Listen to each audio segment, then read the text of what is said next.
Quiero empezar este día de trabajo presentando al equipo de trabajo de RCPO, así que les voy a pedir a mis dos colegas que se vengan acá, me acompañen y se presenten en sus nuevos cargos, cada una.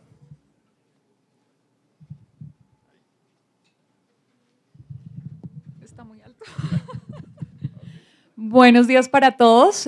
Mi nombre es Catherine Ibarra, gerente técnica de la región de Latinoamérica, colombiana, por ende es un gusto para mí estar acá en este auditorio con tantas caras conocidas, con tantos amigos. Mi cargo básicamente inicia para soportar y para apoyarlos a todos ustedes, productores y otras partes de RCPO en todos los temas técnicos, con la buena noticia de que abrimos nuestra oficina regional en Bogotá, en la cual estoy ubicada.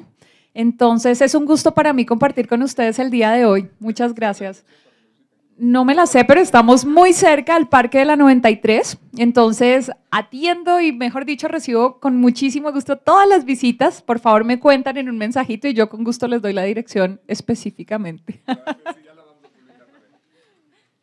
Hola, buenos días. Yo soy Yasmina Neustal. Creo que ya la mayoría me conocen. Llevo 3 años trabajando en RCPO aquí en la región y ahora estoy con el cargo de gerente de Outreach y Engagement. Entonces estoy un poquito más enfocada en las comunicaciones y en la parte de mercados, en la cadena, ya no tanto en la parte de productores, pero siempre apoyando a Francisco y a Catherine.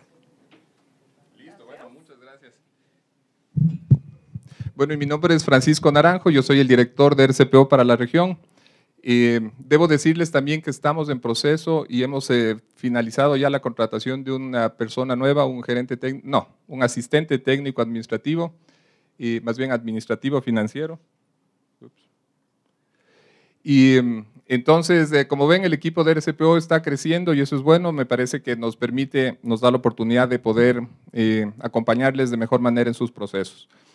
Bueno, como les decía, y para las personas que van llegando, ese es el link en el que nos pueden seguir con la presentación. Aquí nos pueden mandar preguntas. Entiendo que el estándar en sí mismo, este nuevo estándar, tiene una serie de temas que tienen que ser aclarados, así que esta es una buena oportunidad para que nos manden las preguntas. Pero además les invitamos a que utilicen este canal porque esto nos permite a nosotros recoger todas las preguntas de ustedes, sistematizarlas y llevarlas dentro del equipo técnico a discusión. Bueno, dicho esto, vamos a hacer la primera prueba. A ver. Entonces, tenemos, dentro de sus aplicaciones, ustedes pueden contestar a esta pregunta. Nos interesa saber a cuál de los siguientes grupos pertenecen ustedes. Entonces, tenemos como opciones cultivadores de palma, ONGs ambientales y sociales, compradores o traders, gobierno nacional, fabricantes de bienes de consumo, gremios y otros. Así que vamos a darles un minutito para un poco conocer la audiencia que nos acompaña el día de hoy.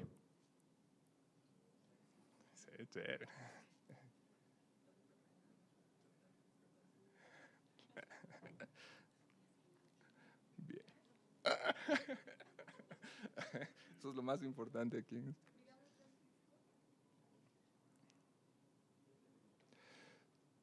Bien, la primera buena noticia es que el sistema está funcionando, eso es bueno. Es la primera vez que utilizamos esto, así que nos permite interactuar. Ustedes van a ver que durante la presentación vamos a tener la oportunidad de hacer algunas preguntas que nos van a permitir un poco interactuar de manera más directa.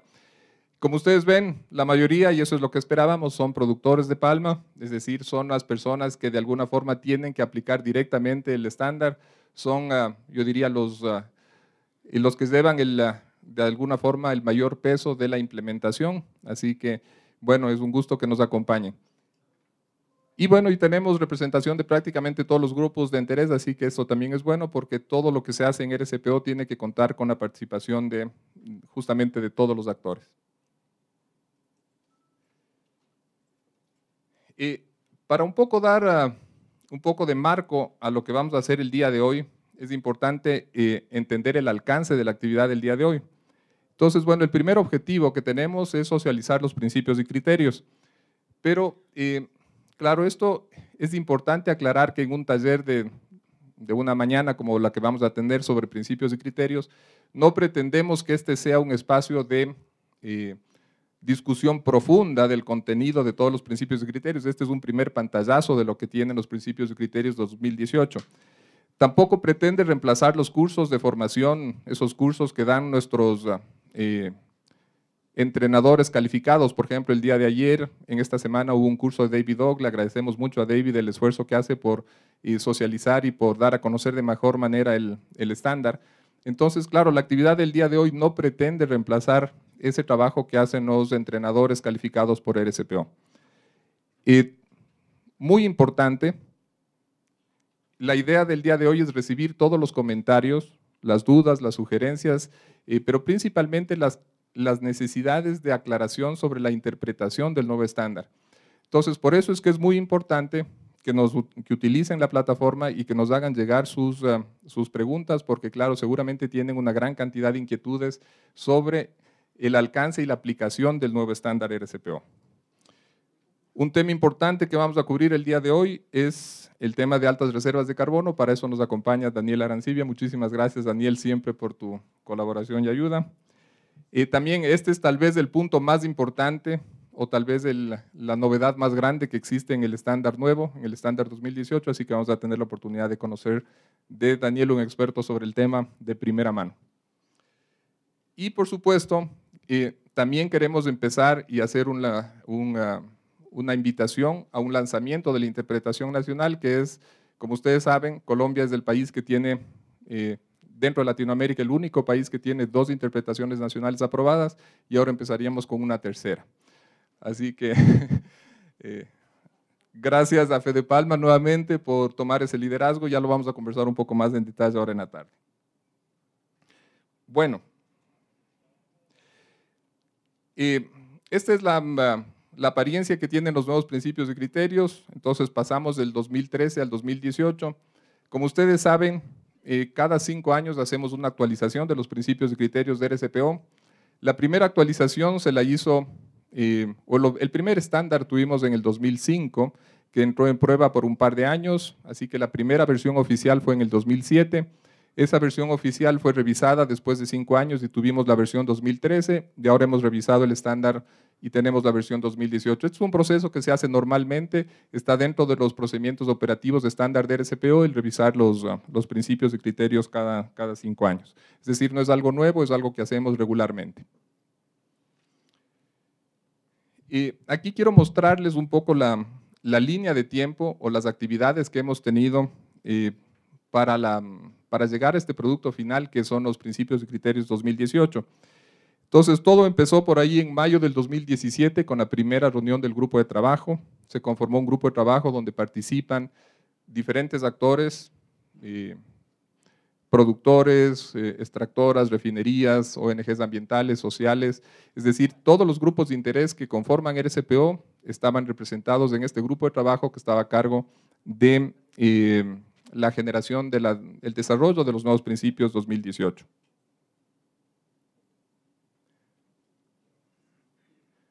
Ok, pequeña primera falla técnica, pero nada importante. Después de esto tuvimos una reunión en julio del grupo de trabajo, y después de esa reunión salimos al primer evento de consulta pública. Gracias. Entonces tuvimos el primer evento de consulta pública sobre esa primera versión de los principios y criterios 2018, y esto fue en octubre del 2017. Recuerdan, tuvimos unas actividades aquí en Colombia, en Latinoamérica también, en otros países, sobre la consulta pública. Tuvimos la participación activa de varias, de la mayoría de actores en Latinoamérica, así que yo digo, por primera vez en todos estos años que tenemos de vigencia de la RSPO, Latinoamérica ha tenido un rol activo, un rol protagónico en el desarrollo de los principios y criterios. Luego, posteriormente, en noviembre del 2017, tuvimos otra reunión de trabajo, una tercera reunión de trabajo, luego una cuarta, quinta, y con esa quinta reunión de mayo del 2018 tuvimos un segundo periodo de consulta pública que fue entre junio y julio del 2018. También tuvimos actividades aquí en Colombia y en el resto de Latinoamérica. Y posteriormente, una sexta reunión del grupo de trabajo, se recopilaron todos los comentarios que tuvimos en estas presentaciones. Y debo decir, aquí vale la pena decir que tuvimos más de 18 talleres presenciales en cerca de 13 países, en más de 10 idiomas, es decir, esto es una norma que ha sido ampliamente difundida y ampliamente consultada. Y se recibieron alrededor de 11.500 comentarios que fueron recibidos durante estos periodos de consulta pública. Luego, claro, tuvimos una reunión, en la 6ª reunión, luego en octubre y noviembre. En octubre se presentó al directorio de RCPO para su aprobación y en noviembre fue aprobado los nuevos principios y criterios por la Asamblea General de RCPO. Así que eso fue, en términos generales, el proceso que se siguió para tener el estándar actual. Un poco para ir acotando cuál es el alcance de los principios y criterios del 2018, esto aplica a todos los niveles de producción, es decir, las plantas de beneficio. Las únicas que no caen dentro de este estándar o que no son consideradas dentro del estándar son esas plantas de beneficio independientes. Si alguien tiene dudas sobre el concepto de una planta de beneficio independiente, es aquella que no tiene base de suministro, es decir, que es de esa empresa que solo es una planta de beneficio, que no tiene plantaciones, que no tiene plantaciones propias ni que administra plantaciones de terceros. Entonces, a esa planta independiente no le aplica el estándar 2018, a todo el resto sí. Y también estamos desarrollando un estándar independiente para pequeños productores independientes. Entonces también para las personas que no tengan claro cuál es el concepto de un pequeño productor independiente, es aquel que… ¿Tienes una pregunta ahí, Juan Carlos? Sí. Por supuesto, tenemos el micrófono, si alguien me ayuda con el micrófono para unas preguntas. También nos puedes mandar por aquí y la publicamos en pantalla. Pero digamos que mientras tanto puede ser el… Gracias, Francisco. Es que Gracias. Este punto que acabas de mencionar de todos los cultivadores que no están definidos como pequeño productor independiente dentro del estándar de pequeños productores, quisiera que nos ampliaras un poco esta frase, porque sabemos que de forma paralela a este trabajo de socialización de los principios y criterios, se viene desarrollando una nueva versión del estándar para pequeños. Así es. Entonces, mi pregunta muy concreta es, ¿el estándar que se está desarrollando para pequeños aplica para todos los pequeños? Es decir, para todos los cultivadores de menos de 50 hectáreas, sin importar si están o no asociados, aliados con plantas extractoras, en fin, porque aquí, como está escrito ahí, pareciera entenderse que ese estándar que se está desarrollando aplicará para los productores pequeños, pero solamente si son independientes. Así es. Es decir, que los pequeños productores que vayan a ser parte o que queden cobijados bajo el certificado de una planta extractora tendrían que cumplir entonces full con esta versión de los principios y criterios. Quisiera aclarar eso, y si es así, ¿por qué se está pensando en un estándar de pequeños para unos y para otros, para unos sí, para otros no? Siendo que si el estándar es para pequeños, debería ser para todos los pequeños. Pues. Sí, no, es muy buena la pregunta y gracias, Juan Carlos. Efectivamente, el estándar que se está desarrollando de pequeños productores es para pequeños productores independientes.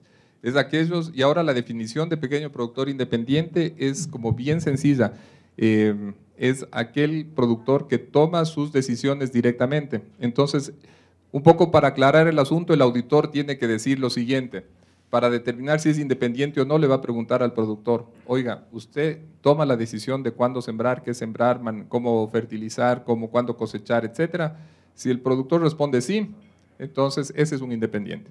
Más allá de que tenga o no contrato, más allá de a quién le venda o no. Entonces, el independiente es aquel que toma su decisión sobre el manejo del cultivo y se acabó. Entonces, la decisión ahora es como mucho más, la definición es como mucho más clara. ¿Qué pasa con esto? claro, ese pequeño productor independiente va a tener un estándar que le aplica específicamente, que es el que estamos desarrollando y que esperamos que esté listo para junio de este año. Luego, los productores asociados, estos que están de alguna forma, todo el resto que están vinculados y que son controlados por la planta extractora, ellos efectivamente van a estar dentro del certificado de la extractora y van a tener que cumplir con este estándar de principios y criterios 2018. Entonces, bueno, dicho esto, es importante aclarar que solo esos pequeños productores independientes van a tener un estándar para ellos solos, que es el que estamos desarrollando paralelamente. Aplica todas, este estándar nuevo, el Principios y Criterios 2018, aplica a todas las plantaciones existentes, a las que están en desarrollo, a la expansión y nuevas plantaciones, etcétera. Es decir, aplica a todos los plantaciones existentes y nuevas plantaciones o en desarrollo. Y una vez más, como ustedes saben también, en casos donde los principios y criterios de alguna forma difieren con el marco legal del país, entonces siempre tenemos los dos niveles de cumplimiento. La ley nacional puede estar a un nivel, el estándar RSPO puede estar tal vez más arriba, siempre tenemos que cumplir los dos, es decir, cumplir el más exigente de los dos. Y claro, necesitamos necesariamente desarrollar una interpretación nacional para la norma de RSPO en Colombia, la norma RSPO 2018, y para eso ya vamos a hablar un poco más adelante en esta misma tarde sobre todo lo que se ha adelantado para el proceso de interpretación nacional. El alcance. Para seguir un poco en el alcance, un tema interesante es que, no sé si se recuerdan, anteriormente una planta tenía que escoger si se iba a certificar IP o MB, una planta de beneficio. Entonces, para ese tenía que cumplir un módulo del estándar de cadena de suministro, sea el módulo IP o sea el módulo MB. Y claro, entonces, ¿qué es lo que pasaba? En una auditoría tenía que utilizarse los principios y criterios como documento de auditoría, pero también el documento de sistema de certificación de cadena de suministro, del estándar de cadena de suministro, para verificar el módulo que le correspondía, sea el módulo E o D. Entonces, para evitar que haya estos dos documentos, toda esa parte del módulo de cadena de suministro ha sido incorporado dentro del estándar de principios y criterios, y ustedes lo pueden encontrar ahora ahí. Es una copia textual, es un copy-paste, así que, pero eso es uno de los cambios que existen, ¿no? Todos los documentos de RSPO, de cadena de suministro y de sistemas de certificación están siendo revisados y van a ser revisados en este 2019, entonces de manera que puedan encajar de mejor manera con lo que piden los principios y criterios. Entonces en ese sentido tenemos que revisar el documento de certificación, el procedimiento de nuevas plantaciones y todos los documentos que de alguna forma son afectados o tienen alguna relación con los principios y criterios directamente.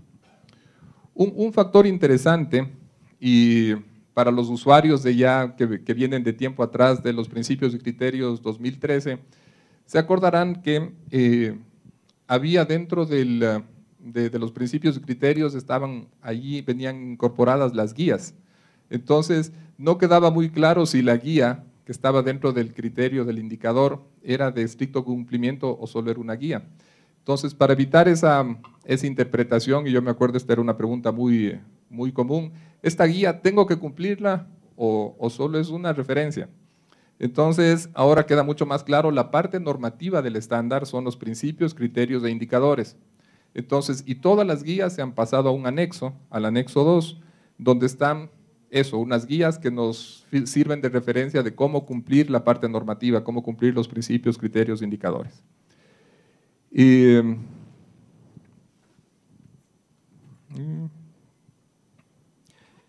Claro, y como dice aquí, la parte normativa es la que hay que cumplir y la parte informativa o la parte de seguimiento lo que hace es facilitar el cumplimiento y la aplicación de los principios, criterios e indicadores.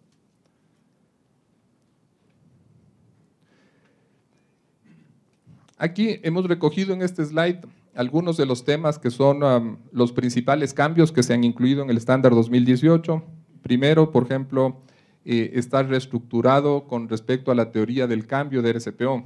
No sé quiénes de ustedes han oído esta teoría del cambio, así rápidamente se alzan la mano.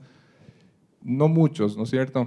Bueno, la teoría del cambio de RSPO básicamente es un documento que de guía, es un mapa hacia dónde quiere avanzar RSPO y hacia dónde queremos llevar el impacto de RSPO, la aplicación de la norma. Este es un documento que fue desarrollado el año pasado, fue acordado también aprobado por el board de RSPO, el directorio, y muestra cuáles son los impactos que realmente queremos buscar a través de la aplicación de la norma RSPO. Entonces ahí queda claro que los impactos, por ejemplo, que queremos buscar en RSPO son mejores condiciones de vida de los pequeños productores, son reducir la deforestación, son reducir los gases de efecto invernadero, son mejores condiciones laborales. Entonces queda claro cuáles son los impactos que realmente queremos tener como estándar. Y no lo que teníamos antes como impactos, que era tantas miles de toneladas certificadas, tantas miles de hectáreas certificadas, que son unos buenos indicadores, pero lo que realmente queremos alcanzar en RSPO es esto, es reducir deforestación, reducir impactos ambientales, mejorar condiciones de vida. Entonces la teoría del cambio es un mapa que nos indica hacia dónde queremos avanzar. Está también otro cambio importante, es que hay muchos resultados que tienen métrica, que se pueden medir, y eso queremos fortalecer, es decir, que el estándar, la aplicación del estándar nos permita ir marcando la evolución y el avance a través de los años de determinados indicadores que nos indican cómo está el desempeño de la compañía en determinado factor, en determinado punto. El siguiente cambio fundamental o incorporación fundamental es todo lo que tiene que ver con las reservas de carbono. Este es un tema sin duda nuevo, vamos a tener una sesión específica para eso, pero tal vez es de los cambios más profundos y que tiene que ver con esta necesidad de fortalecer el estándar para evitar deforestación.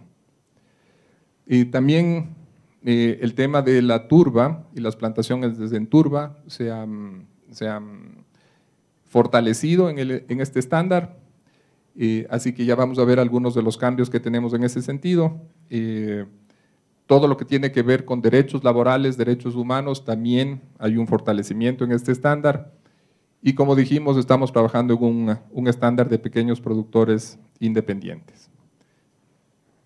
Y la última parte que tiene que ver con la responsabilidad compartida. Esto tiene que ver también con que, bueno, decíamos en un inicio que tal vez los productores son los que llevan la mayor carga de la implementación de los principios y criterios, pero necesitamos que el resto de la cadena productiva también tenga una responsabilidad y tenga un compromiso para este objetivo final de transformar el mercado, hacer que el aceite de palma sostenible sea la norma. Tengo una pregunta y como es la primera la voy a poner en pantalla así solo por… Salga lo que salga, espero que no sea una pregunta indiscreta. Veamos qué dice. El requerimiento de reservas de carbono y referente a turba está alineado al requerimiento de Unión Europea. Es muy buena pregunta. La Unión Europea, y no sé si vieron, hace un par de días salió un documento nuevo donde hace una categorización de los diferentes cultivos que pueden ser utilizados para la generación de biocombustibles. Y lastimosamente ahí la palma vuelve a quedar como el malo de la película. Se le categoriza la palma como el principal cultivo que tiene este ILUC, y cambio de uso de suelo indirecto más alto. Y esto de alguna forma es el argumento que está utilizando la Unión Europea para de alguna forma limitar el ingreso de aceite de palma a la región.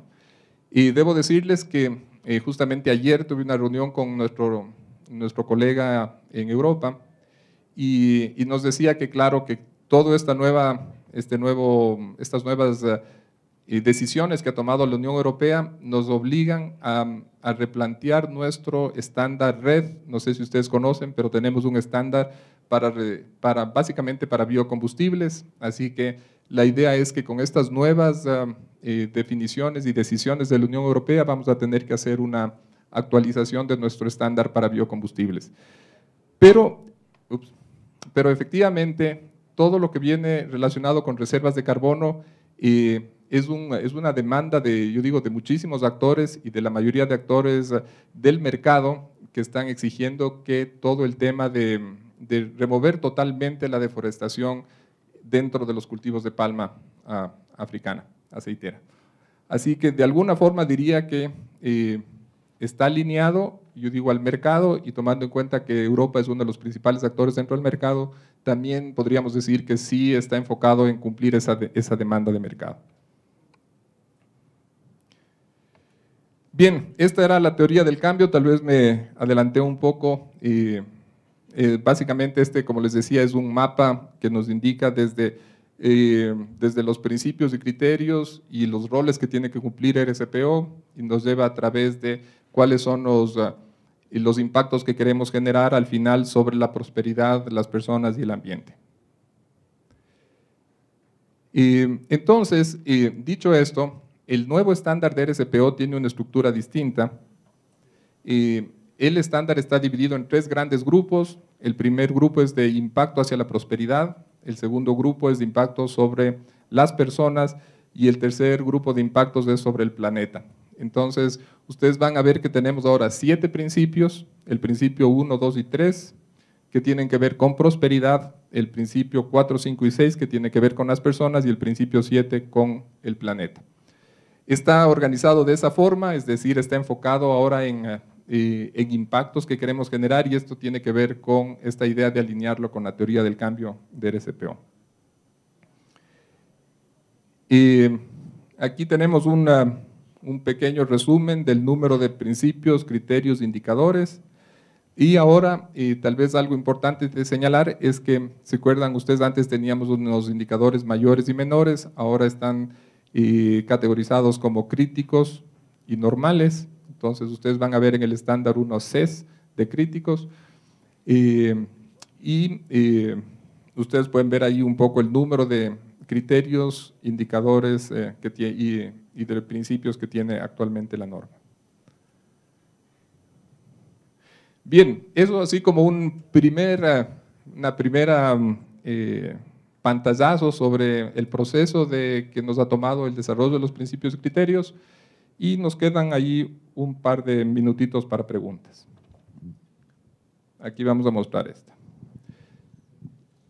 ¿Se puede catalogar a un pequeño productor como independiente si tiene un contrato con la planta para acceder a beneficios, pero toma sus decisiones en cultivo? Sí, exactamente. Es decir, esto es justamente lo que hemos querido dejar claro con la nueva definición. Antes teníamos una definición que decía si el productor tiene un contrato y está obligado a vender y comprar y no sé qué. Y eso no siempre era claro, porque podía haber un contrato, pero finalmente el productor tomaba sus decisiones sobre la finca. Entonces, ahora queda totalmente claro que efectivamente el único criterio para determinar si ese productor es independiente o no es si toma las decisiones sobre su cultivo. Entonces, claro, al margen de que tenga un contrato que esté atado ahí para pagar una deuda no sé, por las plantas o con el banco, si él toma las decisiones en su cultivo, eso es suficiente para categorizarlo como pequeño productor independiente. Por favor. Ahí sí me ayudan tal vez con el micrófono porque la sala está larguísima, así que…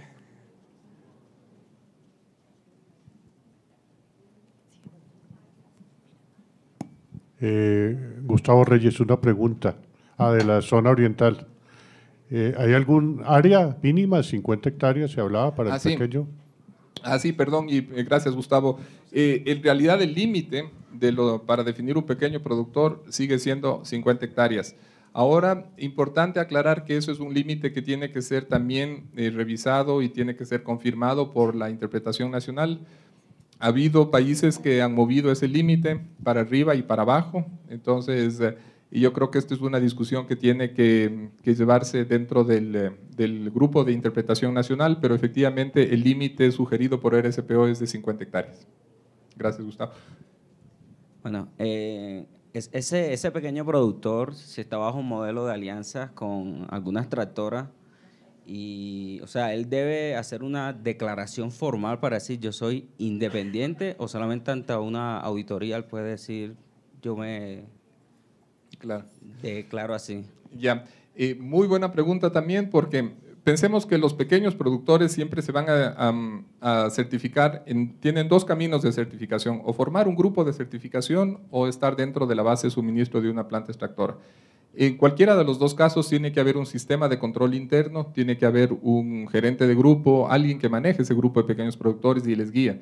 Entonces, esa persona tiene que tener el suficiente conocimiento sobre la norma RCPO y él es el que tiene que determinar, oiga, el criterio ahora es bien sencillo, es decir, solo tiene que preguntarle, cuénteme qué es lo que está haciendo en su finca, si el día de hoy usted decide dejar de sembrar palma y tumbar su plantación y sembrar cacao, ¿lo puede hacer? Sí, a usted es un independiente, ¿no? Pero si te dice, oiga, no, yo no puedo tumbar mi plantación porque tengo un acuerdo con la planta y la planta es la que toma la decisión de cuándo sembrar y demás, entonces ese ya no es un independiente. Entonces, digamos que no es una decisión del productor declararse como tal, pero la persona que está manejando el grupo de certificación donde está ese pequeño productor tiene que tener claro este concepto y categorizarlo adecuadamente. Última pregunta de doctor Carlitos, porque para ahí tenemos una agenda y me disculpan, hemos recibido varias otras preguntas, las vamos a tener todas sistematizadas y vamos a tratar de contestarlas todas, pero para efectos de la agenda apretada que tenemos, esta es la última. Francisco, cuando se habla de productoras independientes, eso tiene bastante de largo, de ancho y de fondo. Y es que se complica porque nosotros creo que estamos en el pensamiento de crear sistemas de control interno. Y cuando alguien quiere tomar decisiones pasando por encima del sistema de control interno, eso creo que nos va a diezmar en algún momento el procedimiento normal de lo que hacemos. Entonces, creo que debería haber un par de actividades adicionales donde se deje eso muy claro, porque todo el mundo va a creer que puede hacer lo que le venga en gana, y eso de alguna manera va a complicar a los núcleos que ya están certificados. Es totalmente válido el comentario. Yo quiero decirles lo siguiente, ¿no? Y veo que ahora siguen llegando, ahora sí ya se animaron a mandar preguntas, eso está bueno. Tenemos bastantes cosas que seguir trabajando. El estándar nuevo sin duda nos plantea una serie de retos, una serie de necesidades de interpretación, una serie no sé, de formar las capacidades internas dentro de las empresas, dentro de las entidades de certificación. Así que esta es una primera actividad solo informativa, pero vamos a tener muchísimas otras. Vamos a hacer esta misma actividad informativa en las zonas palmeras, aquí en Colombia, en varios otros países. Pero luego vamos a tomar la decisión de tal vez hacer talleres específicos, por ejemplo, para temas como reservas de carbono o el tema de pequeños productores. Así que tenemos que trabajar bastante. Esto es sin duda solo el inicio. Este es el primer pantallazo de lo que es la norma, pero efectivamente viene con una serie de retos, cambios y necesidades de aclaración que tenemos que enfrentarlas con trabajo conjunto. Así que vamos a tener muchísima actividad en este año. Bien, dicho esto, le voy a dar el paso a mi colega Yasmina y les voy a pedir que me den un segundo para ver cómo ponemos la siguiente presentación.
sí.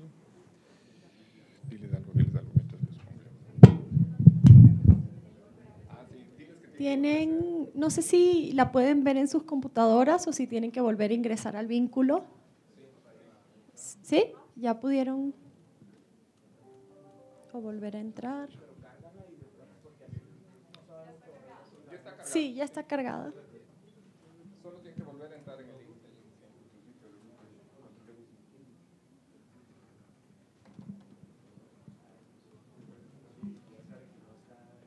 ¿Sí? Buenísimo. Sí, tienen que volver a salir y volver a ingresar al... Ah, ya. Ellos no van a ver esto, ¿no? A ver.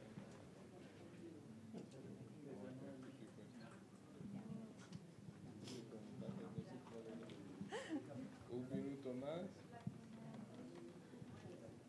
Sí. No sé por qué me sale esto siempre. Ya, agrando porfa, y esto le doy aquí. Sí. ¿Okay?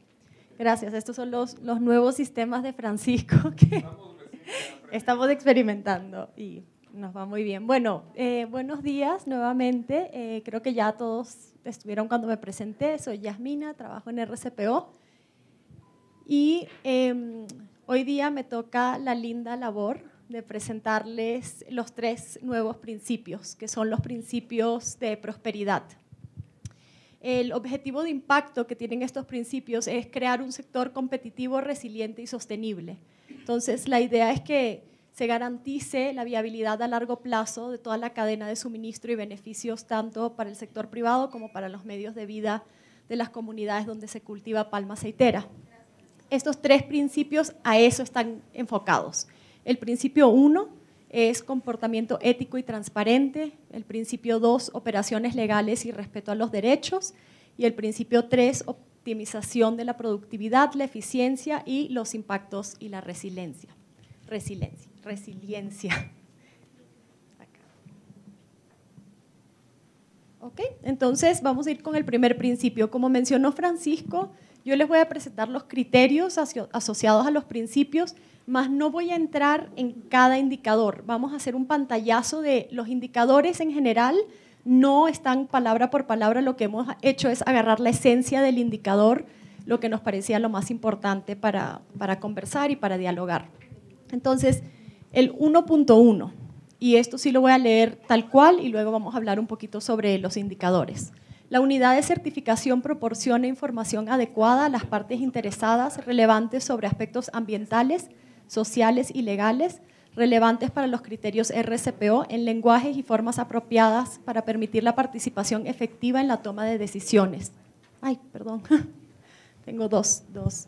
Entonces, este criterio, ¿a qué se refiere? Se refiere, si lo comparamos a los criterios del 2013, al 1.1, 1.2, 6.2 y 6.10. Entonces, se han juntado varios criterios en este criterio.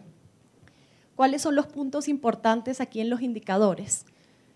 Tener a disposición del público, y esto es importante, a disposición del público los documentos de gestión. Entonces, ¿qué nos referimos a disposición del público? Bueno, que el equipo, el staff dentro de su empresa los tenga disponibles, ya sea en un boletín que ustedes mandan o en la página web o a través de alguna comunicación. Que la información se proporcione en idiomas apropiados y accesibles para las partes interesadas. No sé en el caso de Colombia, pero sé en el caso de Guatemala, hay muchas comunidades indígenas, hay otros idiomas, nos ha pasado también, hemos visto en Honduras, en Perú. Entonces, que sí exista la traducción, si es que dentro del equipo de trabajadores o de staff hay otros idiomas, esta información esté proporcionada en dichos idiomas. Que se mantengan registros de las solicitudes de información y todas sus respuestas, es decir, si alguien del staff o alguien de los trabajadores de la fuerza laboral hace preguntas sobre los documentos de gestión, que se tengan estos registros, que los procedimientos de consulta y de comunicación se documenten, se divulguen, se implementen y que se expliquen a todas las partes interesadas. Y esto es importante, la parte de explicación. Muchas veces las empresas dicen, sí, lo tenemos, pero no está explicado. Entonces, esto es como un componente que se va a estar revisando y que exista una lista actualizada de contactos de todas las partes interesadas y los representantes designados.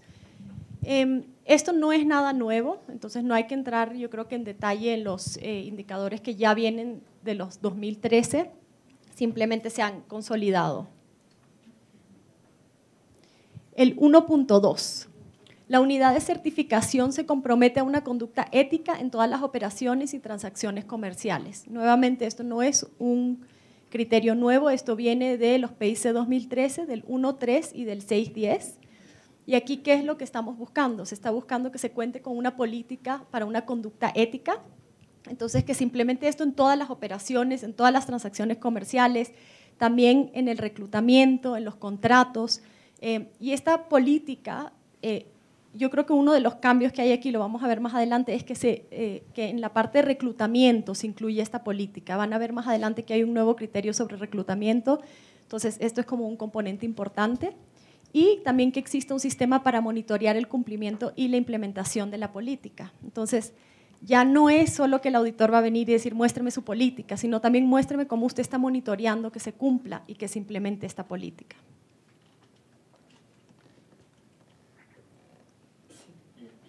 Eso es el principio 1. Corto y sencillo, y como ven, se han homologado varios de los otros criterios anteriores a 2 criterios para el primer principio. El principio 2, operaciones legales y respeto a los derechos.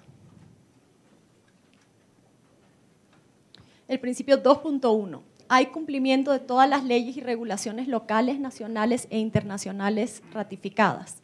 Nuevamente, esto no es un principio nuevo, un criterio nuevo, disculpen, viene de los criterios 2.1 y 6.10.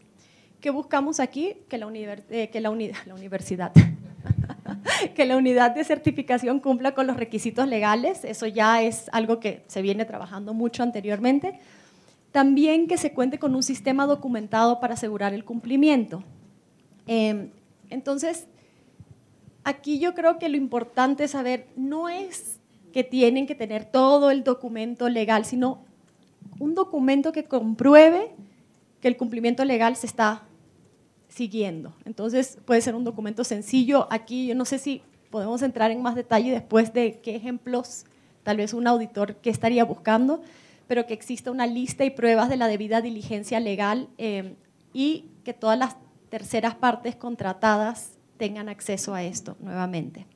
Y los límites legales o autorizados están claramente demarcados. Esto también viene de antes. No hay plantaciones más allá del límite legal o autorizado. Entonces, esto no estoy segura si antes en un criterio se buscaba específicamente esa demarcación, pero ahorita le están poniendo especial énfasis en que esos límites legales estén autorizados y estén demarcados y que se mantengan visibles. El 2.2, todos los contratistas, esto es un nuevo criterio, entonces en este podemos prestar como especial atención. Todos los contratistas que proporcionan servicios operativos y mano de obra, así como los proveedores de racimos de fruta fresca, cumplen con los requisitos legales. Y aquí sí quiero leer todo el indicador, aunque no es el indicador exacto, pero todo lo que hemos puesto aquí para que quede bastante claro.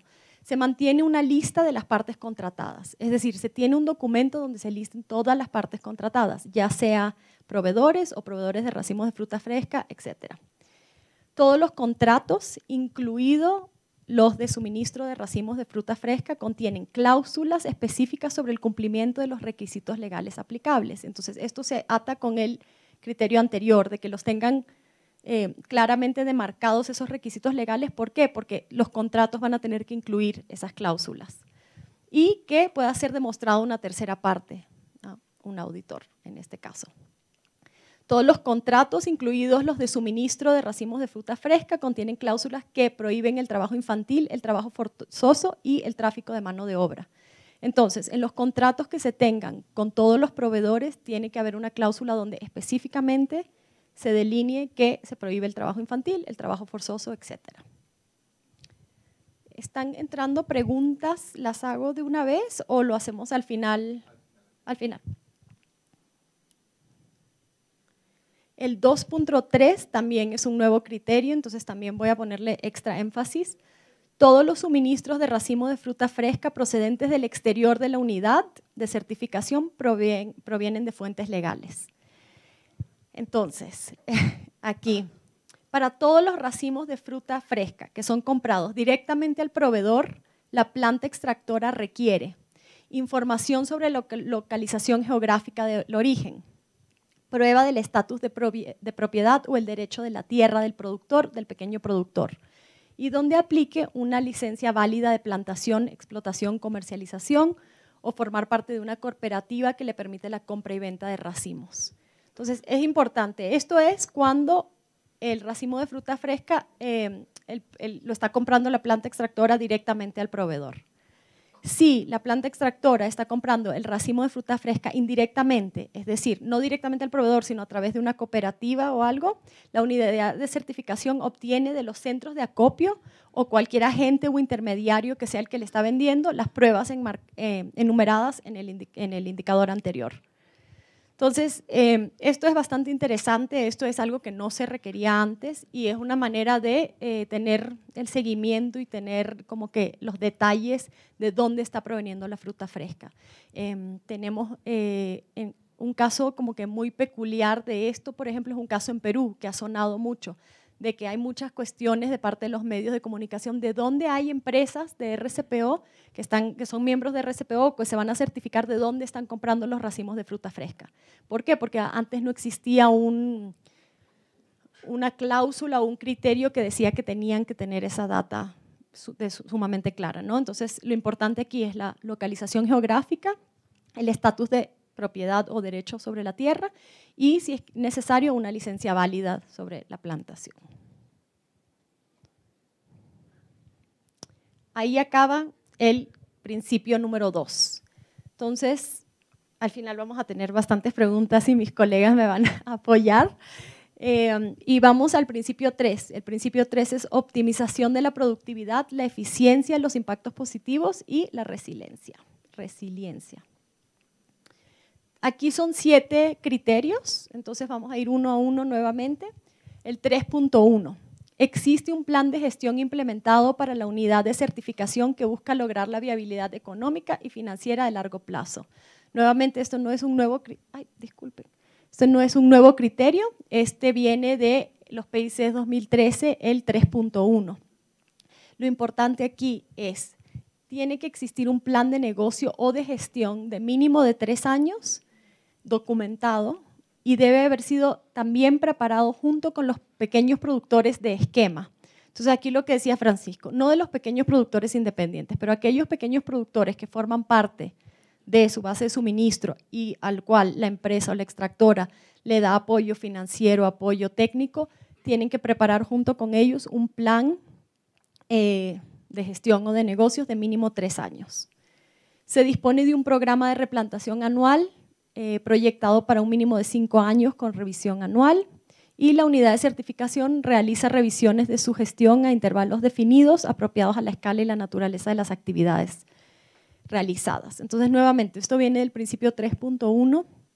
Aquí no debería haber nada sorprendente para nadie.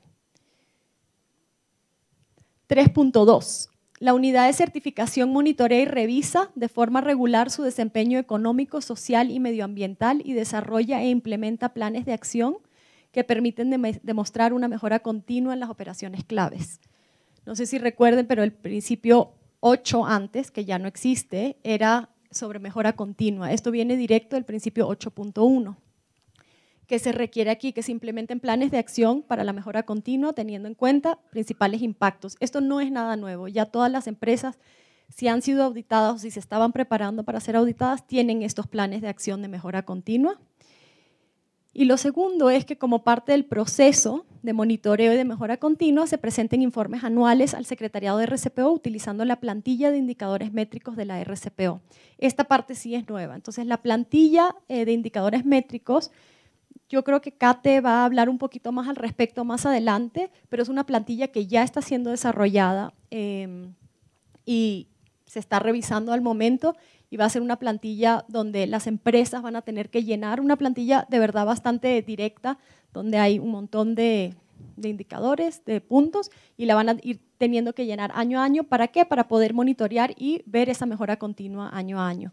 Esta plantilla se la van a entregar las empresas a los auditores.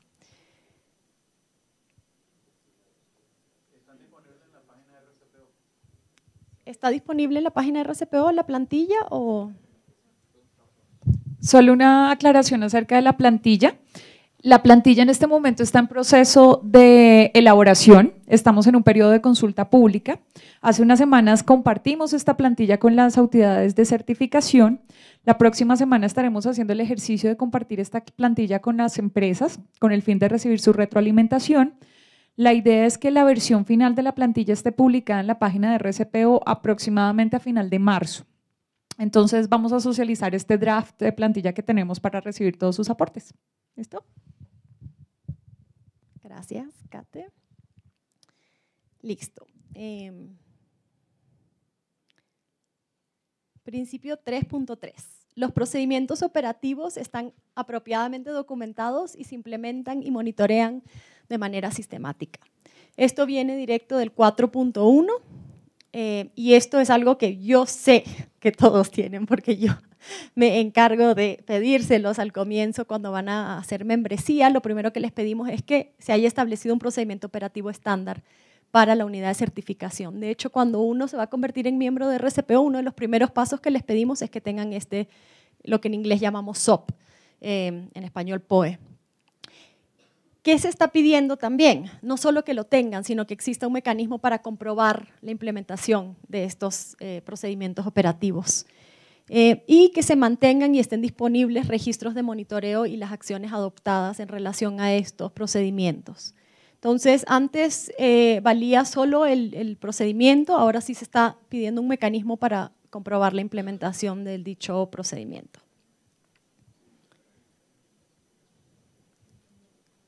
.4. Nuevamente, este es un criterio que viene del 5.1, 6.1 y 7.1. Entonces, muchos de los criterios lo que se ha hecho es que se han consolidado varios criterios dentro de uno solo y se ha hecho un poco más robusto ese criterio. Se realiza una evaluación de impacto social y ambiental exhaustiva antes de realizar nuevas plantaciones y operaciones. Se implementa un plan de gestión y monitoreo social y ambiental que se actualiza periódicamente en las operaciones en curso. Nuevamente, esto ya existía. Entonces, ¿qué es? En las nuevas plantaciones u operaciones, incluidas las plantas extractoras, se documenta el estudio de impacto social y ambiental independiente. Esto seguro va a surgir una pregunta sobre qué significa independiente, que es una pregunta que nos surgió con las entidades de certificación. Y aquí lo que decíamos es, en algunos países, sé por ejemplo que en Perú, independiente significa que no lo puede hacer la empresa misma. Tiene que contratar a un tercero para que le haga el estudio de impacto social y ambiental, a pesar de que alguien dentro de su equipo tenga las capacidades de hacerlo. No sé, Francisco, si hay, tal vez, o si alguien sabe si en Colombia independiente puede ser alguien, o si existe una ley sobre los estudios de impacto social y ambiental, ¿no? Entonces, yo creo que independiente de lo que se refiere y como lo hemos interpretado es que sea alguien fuera de la empresa, puede ser un consultor, pero que no sea interno. Se dispone de un estudio de impacto social y ambiental para la unidad de certificación y se han desarrollado planes de gestión y monitoreo social y ambiental. Esto nuevamente ya viene trayéndose desde el 2013. Y el plan de gestión y monitoreo social y ambiental se implementa, se revisa y se actualiza de forma participativa. Entonces, esto nuevamente también viene de antes. De forma participativa, mucha gente preguntan. Bueno, de forma participativa significa que tengan reuniones con las comunidades o con los stakeholders relevantes para que puedan dar su opinión sobre la implementación o el monitoreo de los planes. Nuevo criterio, 3.5. Se cuenta con un sistema de gestión de recursos humanos. Entonces, esto es algo importante y es a lo que les mencionaba antes en el punto 2 sobre el reclutamiento, que dentro del reclutamiento se habla sobre las leyes vigentes. Entonces, ¿qué pasa? Que en este nuevo criterio se está pidiendo que los procedimientos de empleo para el reclutamiento, selección, contratación, ascensos, jubilación y despido se documenten y se pongan a disposición de los trabajadores y sus representantes. ¿Qué significa disposición de sus trabajadores y representantes? No necesariamente significa que lo tienen que tener colgado en una pared, esto es lo que se hace, esta es la política, pero sí que esté accesible, que si que el trabajador sepa que tiene acceso a esta información, que sepa cuáles son los derechos que tiene él para ser contratado, para tener un ascenso, etcétera. Y que se implementen procedimientos de empleo y se mantengan registros. Entonces, muchas veces, ¿qué pasa? Que cuando se le pregunta a una empresa, se le pregunta a una empresa, ¿cómo contratas tú o qué política tienes tú para equidad de género o para cualquier otro tema, ¿no? Nunca tienen una política escrita de contratación. Entonces, aquí lo que queremos, lo que quiere la norma, es que se implemente un procedimiento de empleo y que se tenga el registro de que este procedimiento está siendo seguido, evaluado. Este 3.6 viene del criterio 4.7 del 2013, que es que hay un plan de seguridad y salud ocupacional documentado de manera efectiva e implementado. Yo creo que aquí todos manejando plantaciones y extractoras ya tienen esto en sus empresas, y también viene desde antes, es que todas las operaciones son evaluadas en función de riesgo para identificar problemas de salud y seguridad. Es decir, yo no puedo aplicar el mismo plan en una extractora a alguien de oficina o a alguien que está en campo. ¿Por qué? Porque los riesgos y las funciones son diferentes. Entonces, que el plan y los procedimientos estén documentados e implementados, pero que se haya hecho una evaluación de riesgo. Y que se monitoree la efectividad del plan de seguridad y salud para abordar riesgos de salud para todas las personas. Entonces, aquí me sorprendería escuchar si alguna extractora o alguna empresa ya no venga haciendo su tema de seguridad y salud en base a riesgos. Usualmente se trabaja así, pero prestar especial atención de tenerlo documentado y monitoreado. El 3.7 viene del criterio 4.8. Todo el personal, trabajadores, pequeños productores de sistema, aquí es de esquema, cultivadores externos bajo contrato y contratistas están debidamente capacitados. Entonces, todo esto tiene que ver con la capacitación que le dan a los trabajadores. Se cuenta con un programa de capacitación documentado. Esto es importante, pero muchas veces cuando hemos visitado también empresas durante auditorías, me he dado cuenta que la mayoría de empresas tienen un plan de capacitación anual y tienen todo documentado. Entonces, que sea accesible para todo el personal, es decir, que todo el personal sepa el plan de capacitación, cuál es el programa anual que ellos van a tener de capacitación y cómo pueden acceder, y que cuente con necesidades específicas de género, abarque todos los aspectos aplicables a los principios y criterios, en forma que entiendan y que incluyan evaluaciones de las capacitaciones. Se mantengan registros de las capacitaciones a nivel individual o cuando corresponda, y que la organización proporcione una formación adecuada al personal que realiza tareas críticas para la implementación efectiva de requerimientos. Específicamente aquí habla del estándar de cadena de suministro. Entonces, muchas veces, ¿qué pasaba? Que el personal que estaba encargado de los requerimientos del estándar de cadena de suministro nunca se les ha hecho tal vez una capacitación, o nunca se ha realizado tareas, nunca se les ha evaluado en sus tareas críticas, ¿no? Porque no era tan riguroso, no formaba parte de los principios y criterios. Aquí lo que está haciendo es que está atando lo de cadena de suministro dentro de las capacitaciones para ese personal específicamente. 3.7. Y ahí se acaba el principio 3. Y no voy a entrar en detalle, pero cuando ustedes vean los principios y criterios, cuando acaba el principio 3, se entra al estándar de cadena de suministro. Está metido justo entre el principio 3 y el 4. Aquí los requisitos para cadena de suministro han sido incluidos en la nueva versión, era algo que antes no existía, eran 2 estándares separados, ahora son 1.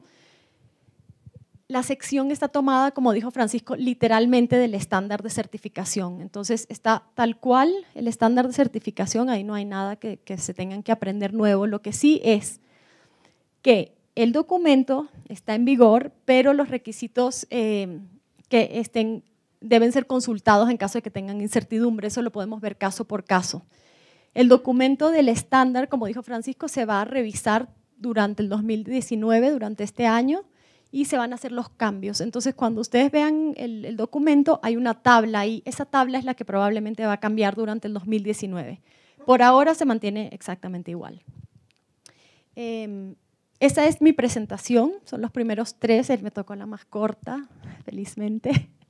Francisco y Catherine tienen las más largas, que son del 4 al 5, y del 4 al 6 y Catherine el 7. Lo que les quería comentar antes de entrar a las preguntas, porque hay bastantes, es La última versión de Principios y Criterios 2018 en inglés fue publicada anteayer. Es decir, anteayer, si ustedes entran a la página de RCPO, donde siempre han conseguido principios y criterios, ya está la última versión en inglés. ¿Qué significa? Que el equipo de Latinoamérica ahorita está editando la versión en español. Ya está traducida al 100%, estamos haciendo comparaciones y podemos dar nuestra palabra que en 2 semanas tienen la versión en español. Entonces, a mí me llegan correos a diario para cuándo va a estar la versión en español. Yo creo que nos podemos comprometer con Cata y Francisco que de aquí a 2 semanas la tenemos ya en PDF y, bueno, y lo que se tome en imprenta para poder hacerles llegar una copia. Entonces, las preguntas. Aquí necesito ayuda de mi equipo. A ver, primera pregunta. Los requisitos de cadena de suministro aplican únicamente para extractoras, ¿verdad? Sí, es correcto. Los requisitos es solo para la extractora porque es la que está recibiendo el fruto. Sí. Mientras mi colega Yasmina va organizando el resto de las preguntas, hay una aclaración que hacer acá bien importante. Posterior a cada uno de los principios, ustedes encontrarán una guía. ¿Qué tiene esa guía? Y acá muchas preguntas se van a relacionar a eso. Por ejemplo, ¿se acuerdan el principio número 1.1 que decía documentos de gestión?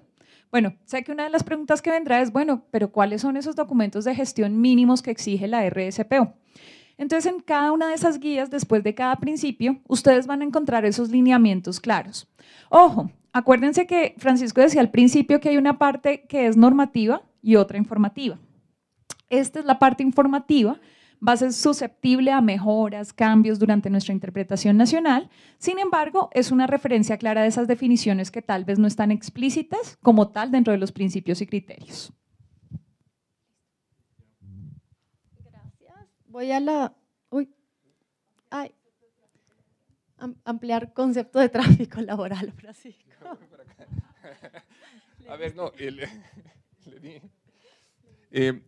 a ver, tal vez no sé si es que aquí en Colombia aplica tanto, pero evidentemente en muchos otros países sí hay una utilización de mano de obra que llega coyunturalmente al país por, no sé, desplazamiento, por temas sociales. Y claro, lo que se pide aquí es que no se utilice a esos grupos vulnerables que están realmente, que han llegado al país por una determinada condición. Creo que sobran los ejemplos actualmente también en Latinoamérica. Entonces, lo que se pide en la norma es que, claro, si uno va a contratar un trabajador migrante, efectivamente sea con todos los beneficios y con toda la aplicación de la ley, al igual que cualquier otro trabajador. Entonces, que no se utilice esa situación de vulnerabilidad que tiene una persona que ha sido desplazada o que ha tenido que emigrar forzadamente para darle unas condiciones de trabajo distintas o de menor calidad que el resto, ¿no? Gracias. Próxima pregunta es, cuando se indica que el estudio de impacto social y ambiental debe revisarse periódicamente, ¿la empresa puede definir la frecuencia? Tenemos que confirmarles, tenemos entendido que no, que la frecuencia es 3 o cada 5 años, pero no estamos seguros, no sé si es parte de la guía o puede ser que cambie, pero es o cada 2. ¿La están cambiando? Podemos revisarle ese tema, pero cada 2, bueno, ok, entonces un buen punto para tenerlo pendiente. Okay. ¿Cuáles pueden ser los mecanismos de comprobación de implementación sistémica de los procedimientos operativos estándar? A ver, yo pensaría que un buen mecanismo para comprobar que un procedimiento operativo estándar se está aplicando es justamente monitoreo interno, es decir, revisar con los responsables de la implementación de tal procedimiento si se está aplicando o no. Entonces, recordemos que el auditor siempre tiene una serie de herramientas a mano. Una es entrevistarle al personal, oiga, ¿usted conoce del procedimiento operativo estándar, sí o no? Una cosa es que la empresa diga, aquí está el procedimiento, y otra cosa es que la persona a cargo de implementar esté al tanto, y luego el segundo y el tercer nivel de implementación es, bueno, Usted conoce, existe el procedimiento, usted lo conoce, se implementa o no. Entonces ahí el auditor tiene una gama de herramientas para comprobar que esto se esté aplicando. En cuanto a propiedad de la tierra, ¿es válido que el productor esté en un proceso de formalización de su propiedad o tenencia? Ok, interpretación nacional. Voy a dejar que Cate, porque en teoría si agarran esto literal, no. Debería tener su tenencia y su formalización en lugar antes de ir a auditoría, pero… Sí, así como en México, también justamente el lunes estábamos en Cúcuta con el grupo de pequeños productores de oleflores también analizando la factibilidad y aplicabilidad de ese estándar para pequeños productores y esta fue la misma pregunta. Esa, digamos que variación, tenemos la potestad de definirla en la interpretación nacional. Entonces, cuando nosotros consideramos que un productor o un pequeño productor está en proceso, entonces esos lineamientos los vamos a definir en ese proceso. ¿Qué es importante y qué es bueno que de una vez estamos haciendo la pregunta? Pues que vayamos pensando cuáles son esos puntos básicos para que los auditores puedan chequear esos puntos básicos cuando lleguen a hacer una auditoría y comprobar, por ende, que el productor sí está en ese proceso de legalización.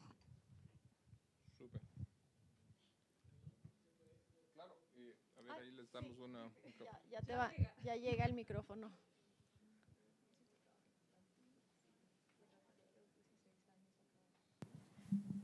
Perdón, es una pregunta respecto del punto anterior, por eso interrumpí ahí Sí. Porque a mí me parece que ese es un tema fundamental en Colombia. Entonces, tenemos que, de entrada, entender pues que tenemos una casuística y una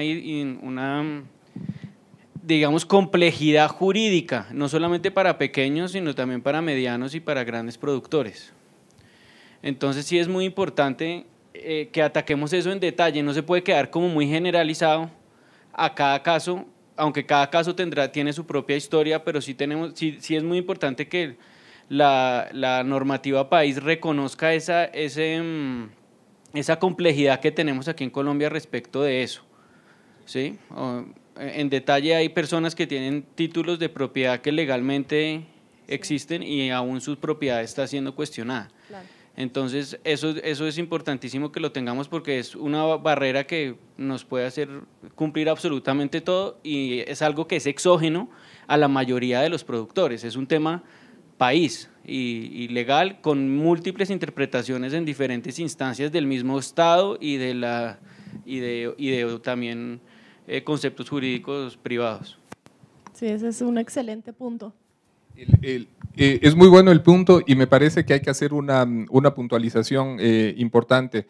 Tal vez el concepto que hay dentro de RSPO es que la tierra no esté bajo disputa. Entonces, claro, si es que hay una disputa por la tenencia de la tierra y hay un grupo que reclama y la tenencia de la tierra y hay un usuario que también reclama, hay una disputa, esa disputa tiene que estar siendo procesada, tiene que haber un mecanismo de negociación, de aclaración, etcétera.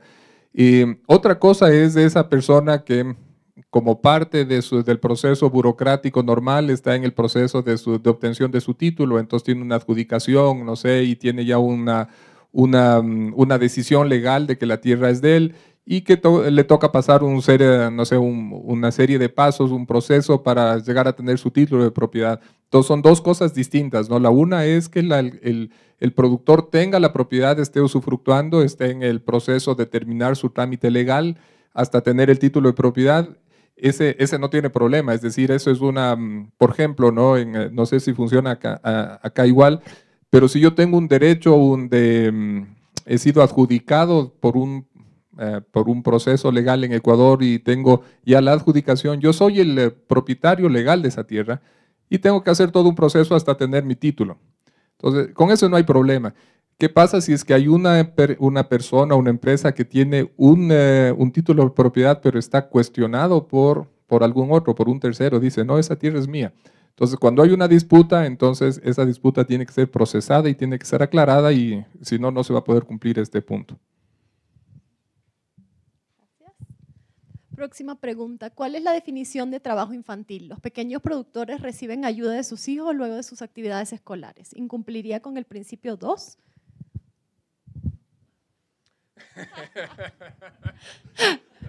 Así se va. Bueno, justamente el otro día estuvimos discutiendo con la OIT. Trabajo infantil lo tenemos todos claros, pero especialmente ese rango de edades desde los 16 hasta los 18 años, cuando no son aún mayores de edad y que son considerados como estos jóvenes trabajadores. Entonces, va a ser también parte de considerar, bueno, dentro del límite como tal de la normatividad colombiana, primero, cuáles son las actividades dentro de la cadena de palma a los cuales estos jóvenes son, digamos que son permitidos de realizar. Acá viene toda esta discusión de los chicos que son practicantes del SENA, etcétera. Entonces ese es el primer como requerimiento que tenemos que aclarar acá. Segundo, recordemos que acá el estándar sí es súper exigente. No hay trabajo infantil como tal dentro de las plantaciones de palma y ya viene desde 2013. Entonces, haciendo referencia a estos dos parámetros, no trabajo infantil y categoría por discutir de cuáles son las actividades permitidas para estos jóvenes de 16 a 18 años. No sé si quedó claro la pregunta. Sí, bueno, esa categoría yo creo que sí nos toca ponerla ahí en la interpretación. Y bueno, no, iba a decir algo. Bueno, que el día que te están haciendo la auditoría le dices. ¿Cuál es el alcance que debemos verificar de cumplimiento legal de terceras partes? El mismo, ¿no? Sí, el alcance legal es el mismo, o sea, es el que aplica, por eso el indicador dice, un indicador anteriormente dice, se tiene que tener claro cuáles son los alcances legales y luego que esos alcances legales apliquen a todas las terceras partes. Ya te traen micrófono.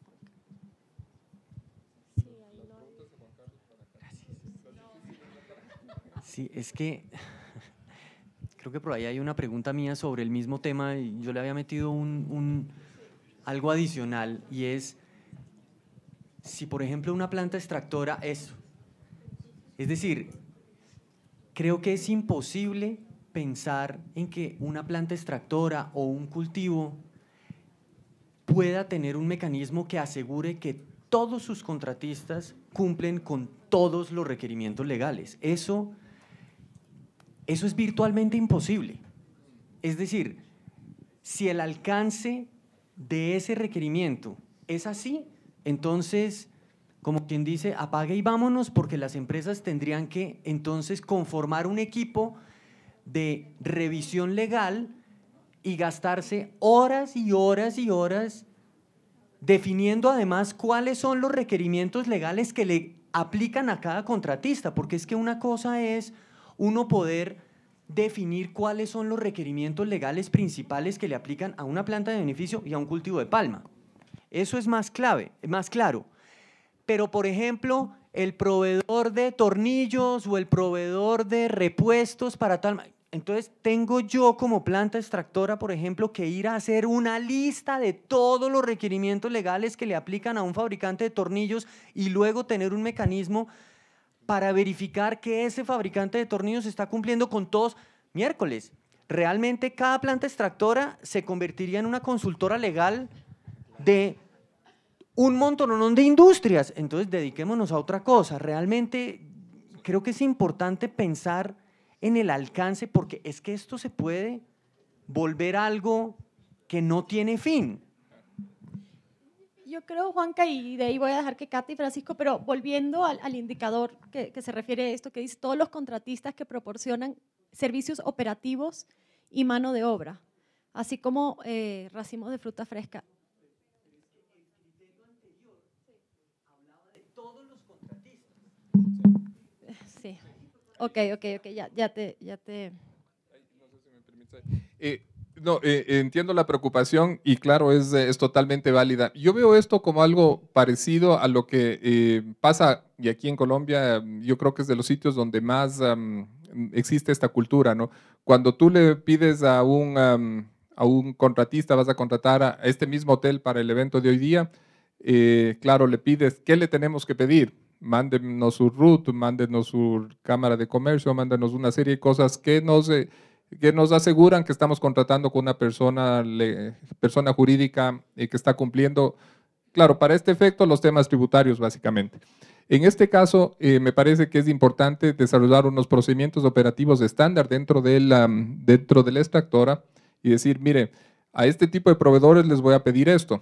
Por ejemplo, que me asegure que no tiene trabajo infantil, que no tiene trabajo, etcétera, trabajo forzoso, y que sea una entidad legal, que te esté entregando una factura que cumpla con los requisitos. Entonces, me parece que aquí sí requiere un trabajito adicional que puede ser importante de determinar un procedimiento operativo estándar y por lo menos definir los campos importantes, ¿no?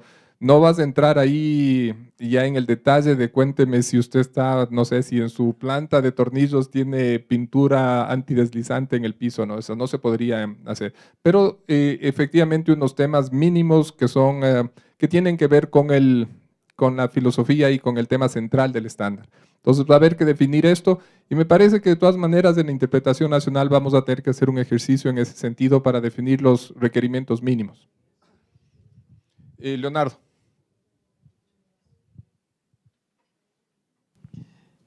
Francisco, mi observación va en el mismo sentido. La preocupación va es, para simplemente comentar un ejemplo, en Manuelita nosotros hicimos el barrido de todos los requisitos legales ambientales. Voy a poner solamente el ejemplo de los ambientales. Me salieron más o menos 1.400 requisitos legales ambientales para nuestra operación. Entonces la preocupación es esa, si esos son los ambientales, más los sociales, más los laborales, más los comerciales, eso nos va a salir un tema grandísimo.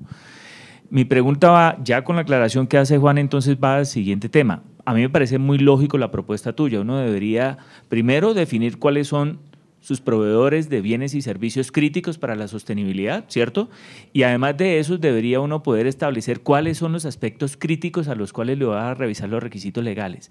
O sea, fíjense que eso es lo que estamos pensando nosotros como productores, pero es que el requisito no dice eso. El requisito dice es, revísele todos los requisitos legales a todos sus proveedores y contratistas. Entonces, el inconveniente, y es un inconveniente que estoy viendo y lo hemos discutido en el taller que hicimos las personas que estuvimos con David estos 2 primeros días, es de alguna manera como también se homogeniza cuál debe ser lo que está buscando que cumpla el criterio, porque esto queda sujeto a la interpretación y en la interpretación tenemos muchas dificultades con los auditores, muchísimas dificultades. A mí me parece que debería ser muy válido poder establecer ese ejemplo que acabamos de poner, pero el auditor ahí me va a decir, no, es que usted tiene que establecer todos esos requisitos y además tiene que ir a hacerle una auditoría de tercera parte y eso es imposible. Entonces, ¿qué está haciendo la RCPO para tratar de homogenizar todos estos criterios y que quede clara la interpretación y qué es lo que estamos buscando detrás del requisito para que no vamos a tener esos exabruptos en un proceso de auditoría? Sí, y claro, no, y esto es totalmente válido la preocupación. Ahora, bueno, tenemos varias cosas, ¿no? La una es que en el desarrollo de la interpretación nacional, recuerden que hay que hacer unas guías. Entonces, esto me parece que es producto de una guía. Y recordemos que en la interpretación nacional van a participar los productores, las ONGs, todas las partes interesadas y tienen que acordar, mire, estas son las guías que en Colombia, y aquí habrá que utilizar un poco de, más allá de, un tema de sentido común básicamente, porque no le puedes pedir 1.300 requisitos a un proveedor que te entrega por una sola vez algo, ¿no? Entonces, hay que tener como una priorización, entender cuáles son los temas fundamentales. Todos aquí estamos yo creo que tenemos ya una buena experiencia en el tema y sabemos cuáles son los temas centrales al que hay que ponerle fuerza, ¿no? Entonces, esto es un ejercicio de priorizar, de poner una buena guía en interpretación nacional y, por supuesto, estamos trabajando también el checklist dentro de RCPO, esto que comentaba Catherine, así que el checklist también va a proporcionar una mayor claridad sobre qué puntos son y a los auditores, ¿no? Así que yo les invito aquí a pensar que si bien es cierto, algunas de las cosas son como muy generales, siempre hay un sentido común en el proceso de auditoría. Es decir, el auditor no está ahí para no certificar a una empresa, sino para encontrar realmente los puntos que son críticos. Entonces, en ese sentido, sí es necesario darle mayor claridad y creo que el proceso de interpretación nacional es el mecanismo. Solamente para cerrar este comentario, hay 2 cosas bien específicas que tiene como objetivo o espíritu este criterio. Como tú bien decías, Leonardo, primero, ¿cuáles son los más críticos? Sabemos que una planta de beneficio o una plantación maneja 1.000 proveedores. cuáles son los más críticos y segundo, cuál es el cumplimiento dependiendo de la actividad o el servicio que ellos me están prestando. Porque, como decía Juanca, si tengo una fábrica de tornillos, pues no le voy a auditar, qué sé yo, el sistema de recursos humanos que implica en su sede de otro país. Claramente va a ser muy enfocado a la actividad primero y a la priorización del proveedor. Y la otra, pues obviamente que son los requisitos muy relacionados a los que nos piden el estándar, que pues son los básicos.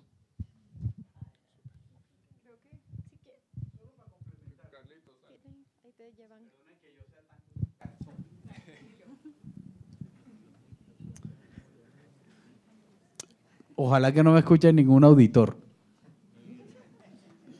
Esta semana, con un proveedor a nivel nacional que nos maneja el tema de los generadores de energía, hemos tenido cualquier cantidad de inconvenientes.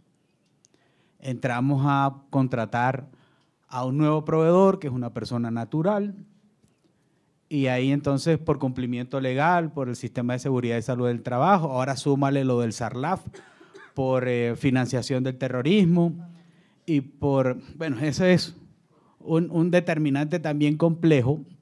La persona me dice, yo soy persona natural, estoy empezando el negocio, no tengo mi sistema de seguridad y salud en el trabajo.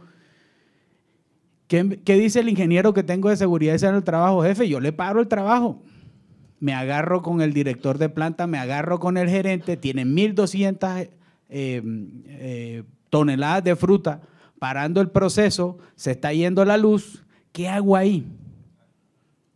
Entonces, al final de la historia, esto es un negocio y creo que todos debemos tener en cuenta, RCPO, nosotros como productores, los mismos auditores, que esto seguirá siendo un negocio. Y creo que lo he dicho muchas veces, si nosotros no tenemos eso en cuenta, el factor de producción, creo que las reuniones van a ser estériles y creo que después no va a haber ninguna reunión, porque si no hay dinero, nada puede seguir. Entonces, simplemente como para seguir aclarando el tema. Gracias, Carlos. Bueno, ahorita vamos a tener un coffee break de 15 minutos, pero antes de que se paren van a dar un anuncio de seguridad y luego al regreso Francisco va a presentar del principio 4 al principio 6. Va a ser la misma dinámica, se van a conectar a través de esto, pueden hacer sus preguntas aquí. No quiero dejar como que unas preguntas sin responder. Hay una más que dice, este indicador está asociado a la presentación de informes de sostenibilidad, pero no sé bien si alguien quiere seguir con esa idea porque no sé de qué indicador se refiere. Bueno, si no se pueden acercar a nosotros a hacernos la pregunta directamente durante el break. No sé, dice, este indicador está asociado a la presentación de informes de sostenibilidad, pregunta. Entonces, si alguien me quiere venir a decir cuál indicador es, podemos hacer la respuesta. Y el coffee break va a ser aquí afuerita y justo por temas de puntualidad y que tenemos una agenda súper pesada, de hecho mi sección era la más corta y aquí vienen las secciones pesadas, les pedimos extra atención con los 15 minutitos.